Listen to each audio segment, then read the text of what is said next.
Hello, the doc is in, and welcome back to another chapter of Jujutsu Kaisen, chapter 239, Idiot Survivor. Alright, last chapter, right? The heat's getting up, Kashimo's down, Hikari, Higuruma, Yuji pull up, Yuji got crazy arms, technique reveal incoming, it's 2v3, it's looking hot. The heat is rising. This chapter, we're not talking about that in the slightest. We're probably not getting back to that for at least another couple of chapters. Like, I'm saying at minimum 4 or 5 chapters. So if you were like, man, I can't wait for next chapter, we're getting Yuji technique reveal next chapter. Nope, not happening.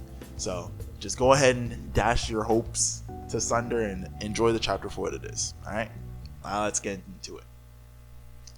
Just starts off with this girl.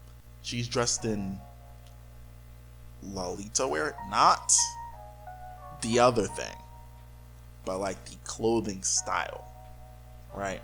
At least that's what that's my guess. I'm just using this off previous context of what I've heard that wear is like and what I've seen a while ago. All right, don't crucify.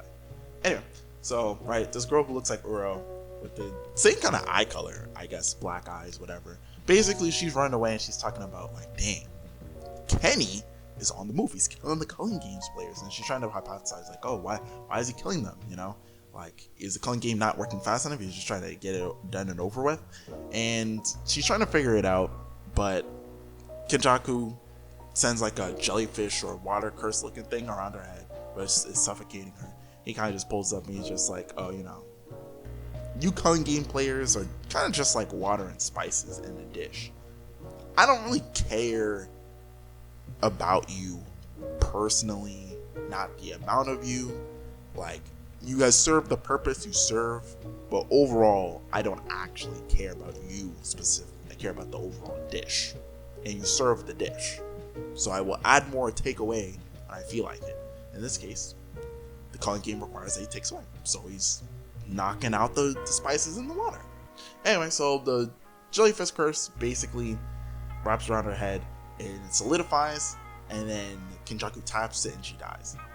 She had like a hair curse technique that allowed her to like shoot stuff. She tried to shoot Kenjaku, but it'd be kind of crazy if he died that way. That would be actually insane. Anyway, so she's dead, and he proceeds to talk to himself, because we find out in a second. Basically, he pretends like, oh, you know, this girl who we just killed, mind you, and just asks him, how'd you figure out where all the players are? And he's basically like, oh, because I effectively created every single one of you, I kind of just know where you guys are. That's the gist of it. I guess you could say, like, since he uses his own cursed energy, he can track his own cursed energy, or like the residuals of his own cursed energy easier, because it's his own. Be familiar. So that's basically it. I mean, there's a little bit. He gets a whole paragraph, but that's the gist of it, right? And so as this is going on, someone pulls up. Who could it be? Hazanoki pulls up, right? And he basically just goes on being like, oh, you know, it must be something about living for many, many eons, because you're just talking to yourself. That woman's very obviously dead. And so then Kenjaku basically offers for them to be friends, and Hazanoki kind of sarcastically says like, oh, sure, I've heard worse ideas. And Kenjaku's immediately like, oh yeah, we could be friends or whatever. And he's like, no, that was a joke.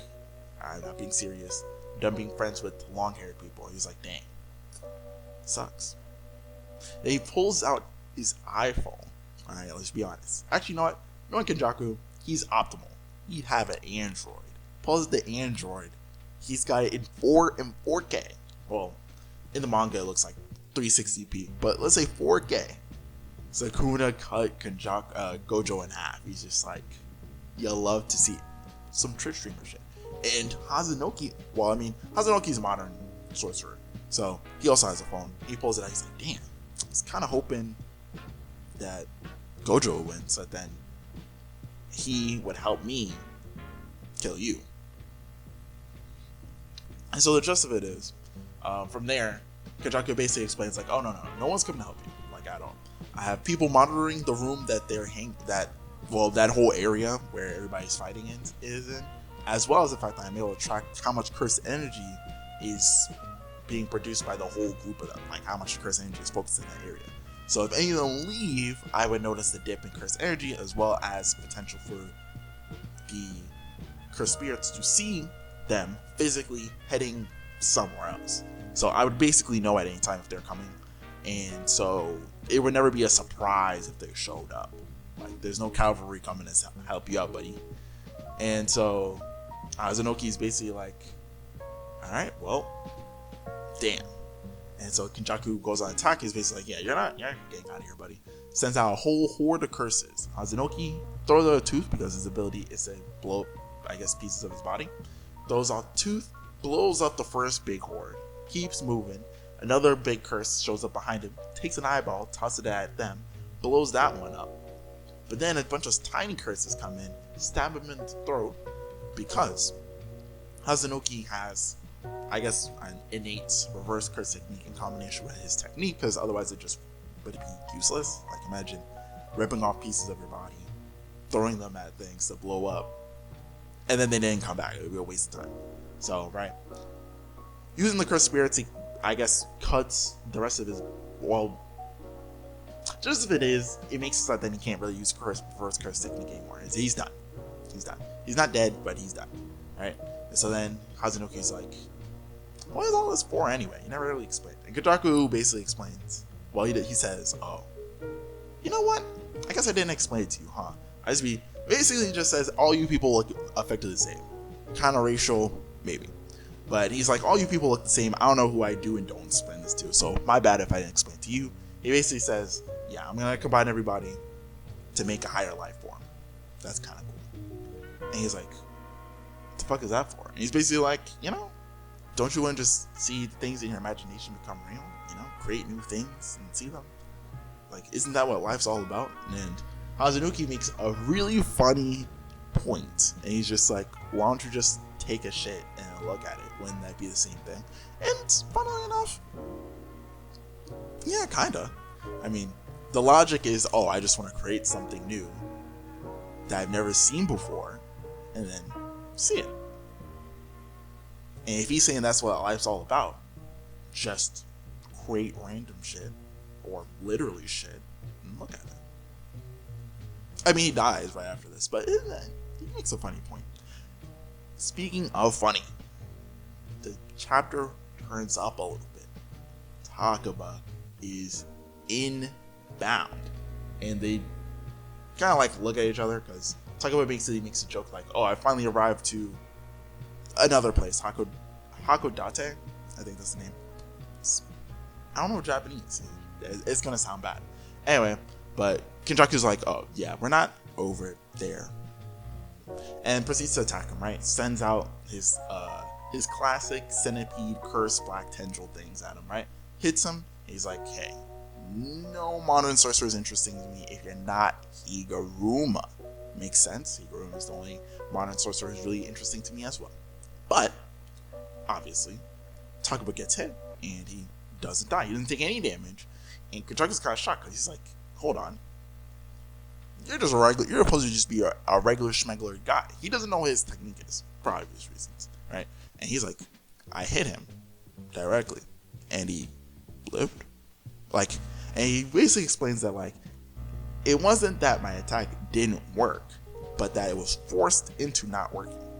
In other words, the comedian, his thing is that, like, oh, you know, you can hit me, but like dying is taboo, or like blood is taboo. Basically, it makes it so that then, like, a part of his comedy sketch is that, you know, we do gag attacks, but you're not actually supposed to get hurt. So he just doesn't get hurt by stuff. Now, I don't know if, I assume this doesn't apply to Kenjaku, but we'll see. From there, Takaba was basically like, hey, it'd be really cool. It'd be really cool if a side character would pull up and then steal the show. Basically, it's like, oh, you'll become the star. And, well, yeah, I guess that's what we're doing. End of chapter. No break. But, like I said, we're not going back to the Uchi fight. If you're coming into this chapter, you're like, oh, you know, we're just setting up another fight. We're going to go back to Sukuna versus Yuji, Higuruma, and Hakari next chapter. No. No, probably not. Probably not.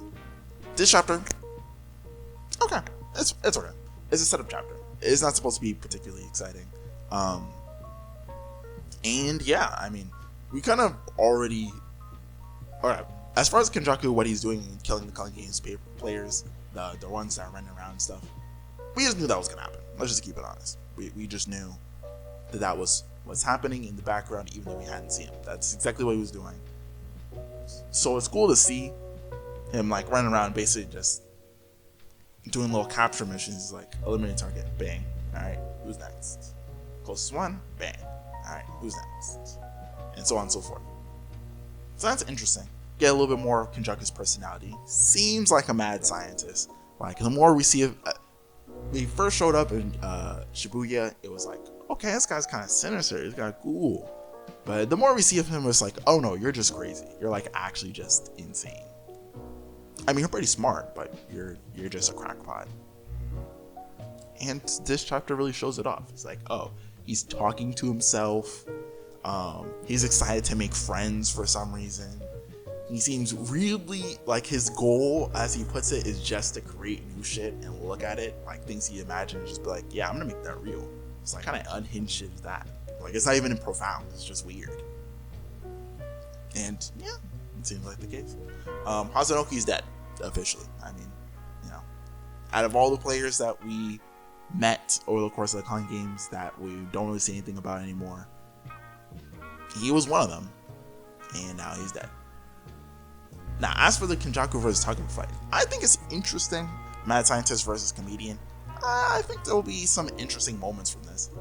Will there be killer lines? Right, everybody's been missing those lines, those bars. I don't know about that, but there might be a couple of interesting ones. I think this fight will be interesting. I think the main point of this fight may just be Kenjaku stalling. Like, you just stall him out. I don't, unless Kenjaku figures out Takaba's technique and then explains it to him, therefore nullifying the technique, because part of the way the technique works is that Takaba just finds things funny and then they become reality.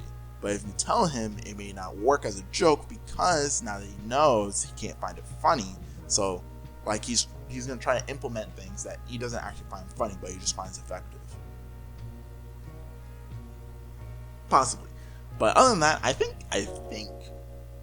this might just be a stalling tactic, because Takaba can't take damage and realistically, no one's really, theoretically actually, nobody may figure out his technique, so he's just gonna be stuck here for a little bit, and presumably maybe Kenjaku will run away, who knows. But yeah, I think this fight is definitely interesting. Not what we expected in the slightest, but has potential. If you're disappointed about not seeing the Yuji versus Sukuna fight, so am I. But we had to put this fight. We had to do something. All right, we had to do something with Kenjaku. We had to cut to him eventually. The only other way for this to like be done without breaking the flow of combat would just be, we never see Kenjaku do anything with any of the other random Calling Games players, and that's it. We just cut to it when he shows up to the battlefield, which would be cool. But yeah, I feel like this is better. I feel like there's definitely potential here. This is not done for no reason. I think it would be nice. Learn a little bit about Kenjaku. Maybe get a little bit more on the comedian. See an interesting fight. I think it'll be good. Alright. But that's all for me. Thank you for watching. Feel free to subscribe and watch the videos on the right. Other than that, the doc is out. Bye.